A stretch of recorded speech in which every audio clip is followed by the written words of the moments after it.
This is double chocolate Madeleine.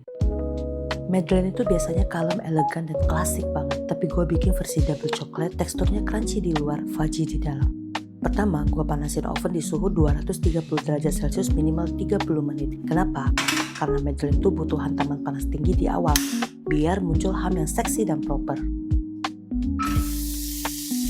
Sekarang kita bikin base. Gue mulai dengan brown butter. Nah, banyak yang suka panik pas bikin brown butter soalnya meletup-meletup. Itu sebenarnya simple. Biasanya pannya baru dicuci masih ada sisa air. Jadi begitu masuk butter, cipratannya kayak minyak ketemu air gitu. Bikin kaget. Jadi triknya, pannya dipanasin dulu 1-2 menit biar bener-bener kering. Habis itu aman banget buat lanjut brown butter. Begitu udah kecoklatan dan wangi kacang gitu, langsung gue timbang pas 55 gram. Dari sini gue masukin dark coklat, aduk sampai meleleh halus. Habis coklatnya meleleh sempurna dan suhunya udah agak turun, masukin toasted milk powder. Ini yang bikin rasanya lebih dalam, ada hint karamel susu yang bikin coklatnya makin bold. Cara bikinnya sebenarnya simple, udah gue share juga di video toasted milk powder sebelumnya. Jadi lu bisa cek kalau lu penasaran. Tapi kalau lu males bikin, skip aja juga gak masalah. Oke, campuran coklatnya kita sisihin dulu. Sekarang kita lanjut ke bahan cair. Gue pakai 1 butir telur utuh plus 1 kuning. Gue kocok bareng gula, ada caster sugar dan juga brown sugar. Nah, brown sugar ini fungsinya kasih rasa lebih caramelize, bikin lebih moist juga, dan warnanya jadi lebih pekat. Gue kocok sampai kental berjejak, biar teksturnya nanti lebih ringan fudgy, bukan padat atau dense. Selain itu, gula larut sempurna, jadi pas dimakan mulus banget di mulut. Abis itu, masuk sour cream suhu ruang. Ini bikin krem Madeleine lebih moist dan ada sedikit tangy yang ngebalance rasa coklat. Gue tambahin juga espresso biar rasa coklatnya lebih nendang, plus vanilla extract buat aroma. Bagian ini cukup diaduk pelan aja sampai rata. Next, masukin lelehan coklat plus brown butter tadi sambil diaduk pelan.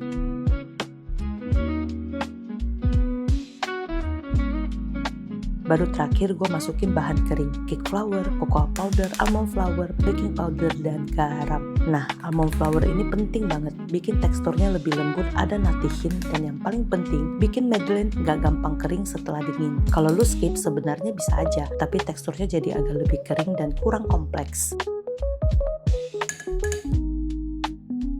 Cara ngaduknya gue suka pakai manual whisk dulu biar cepet rata tanpa overmix, baru switch ke spatula buat folding terakhir. Intinya cukup sampai tepung udah gak kelihatan aja, jangan kebablasan.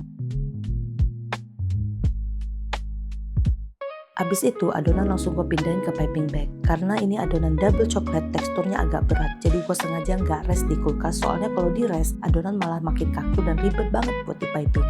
Dan buktinya tanpa rest pun hamnya tetap bisa tinggi, jadi santai aja.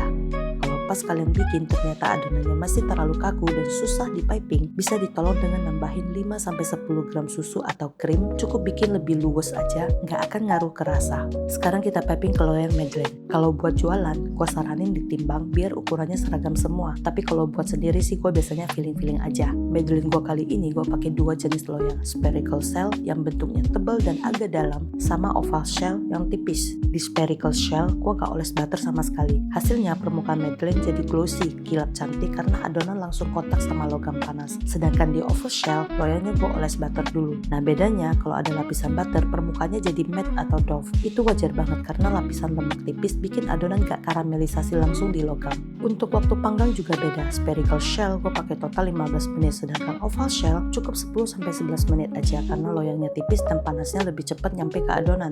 Kesimpulannya, loyang polos tanpa oles, hasil glossy lebih cantik tapi resiko lengket lebih tinggi, dan kalau ada lubang kecil di permukaan bakal lebih kelihatan jelas.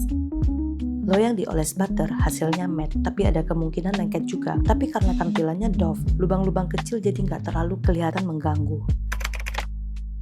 Nah, gue juga sempet ngalamin trial and error sebelum nemu komposisi yang pas. Contohnya, gue pernah rest adonan di kulkas sampai 10 jam. Udah gue balikin ke suhu ruang 45 menit pun tetap super susah di piping. Bentuknya jadi jelek, bahkan pas dipanggang masih kelihatan bekas pipingnya. Terus gue coba rest 30 menit aja. Adonan masih agak kental, tapi gue coba panggang selama 13 menit. Karena yang 17 menit teksturnya kering banget. Malah semua lengket di pan, gak bisa dilepas.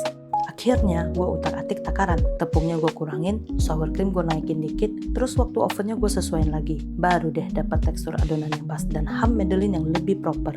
Dan setelah nemu resep balance yang pas itu, puas banget rasanya, worth it semua trial and errornya. Intinya, try and error itu makan waktu, tenaga, dan duit juga. Jadi please ya, kalau kalian mau ganti bahan dari resep yang gua share, silakan uji coba sendiri. Karena tiap bahan punya karakter dan cara kerjanya masing-masing. Dan gua nggak mungkin bisa jawab semua pertanyaan kalau kalian hobi banget utak-atik bahan.